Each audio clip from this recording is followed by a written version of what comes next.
भी जरूरी समझा। तुम्हारा दिमाग कितना ज्यादा खराब हो सकता है यार, और तुम कितने पत्थर दिल की हो।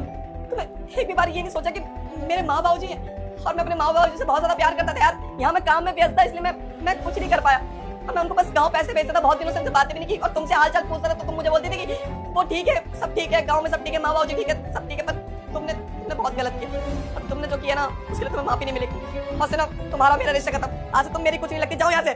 क्या बकवास कर रहे हो करण? और वैसे भी वहाँ पे जाके क्या फायदा होता, वो लोग तो मर चुके थे ना। और हाँ, वहाँ पे जाके रोना धोना मेलो ड्रामा होता और कुछ भी नहीं। हम लोग अपना टाइम वेस्ट करते, और मुझे ना इन लोगों के पास बिल्कुल भी नहीं जाना था जहाँ पे ये मेलो ड्रामा हो बस। और इन जैसे के पास है ही क्या, इतने गरीब से इतने भिखारी से दिखते, हमारा स्टेटस ना लो होता अगर इनके पास हम लोग जाते तो। इसलिए बस मैंने ये सब किया, मुझे नहीं जाना था इन लोगों के पास। और हाँ, इस 2 कौड़ी के इंसान के लिए, और वो जो मर चुके तुम्हारे माँ बाबूजी, उनके लिए तुम मुझे छोड़ रहे हो।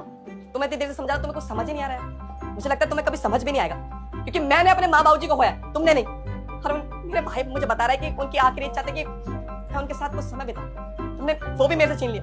इसलिए ना अब तुम मेरी कुछ नहीं लगती, क्योंकि मैं अपने माँ बाबूजी से प्यार करता हूँ, तुमसे नहीं करता। तुमसे करता था पर अब नहीं करता, इसलिए आज से तुम्हारा मेरा रिश्ता खत्म, और निकल जाओ मेरे घर से। मुझे कोई मतलब नहीं तुमसे, निकल जाओ यहाँ से। मुझे पता है मुझसे बहुत बड़ी गलती होगी, मेरी गलती की कोई माफी नहीं है, लेकिन प्लीज फिर भी मुझे माफ कर दो। मैं तुम्हारे बिना नहीं रह सकती, मैं तुमसे बहुत प्यार करती हूँ, और ऐसा मेरे साथ मत करो। अगर तुमने मुझे छोड़ दिया तो मैं क्या करूंगी? तुम्हें जो समझ आया तुमने किया ना, अब मुझे जो समझ आ रहा है वो मैं करूँ। मेरा तुम सब कोई रिश्ता नहीं, मर गए तुम मेरे लिए, जाओ यहाँ से। भैया भाभी जी को माफ कर दीजिए, अब तो जो होना था वो तो हो गया। अब तो उनके अंतिम क्षण में नहीं जा पाए, पर मैं नहीं चाहता कि फिर हमारे घर में कुछ अनहोनी हो। मैं नहीं चाहता कि भाभी इस घर से जाए, क्योंकि भाभी माँ समान होती है। भले ही भाभी मुझे कुछ नहीं समझती है, पर इनको मैं माँ समझता हूँ। ये मेरी भाभी है, आप इन्हें घर से बाहर मत निकालिए, मत निकालिए। करण, मुझे पता है मुझसे ना बहुत बड़ी गलती होगी। अरे मैंने इसके साथ भी इतना बुरा बर्ताव किया, उसके बाद भी इसने मुझसे माफी मांगा और इसने मुझे माफ कर दिया।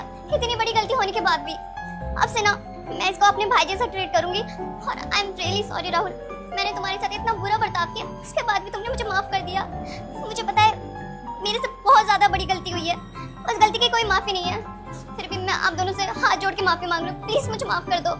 देखा रूपा, तुमने हम दोनों भाइयों के साथ कितना गलत किया। अरे मैं आखिरी बार अपने माँ बाबूजी से नहीं मिल पाया, और तुमने मेरे भाई को हमेशा गुमराह करके रखा। उसके बाद भी उसने तुम्हें 1 मिनट माफ कर दिया, कोई बात नहीं। अच्छा रूपा, मेरा भाई बहुत थका हुआ है, तुम एक काम करो ना, यहाँ थोड़ा आराम कर लेगा, तुम उसके लिए कुछ खाने के लिए बना दो। मैं बना के लाती हूँ।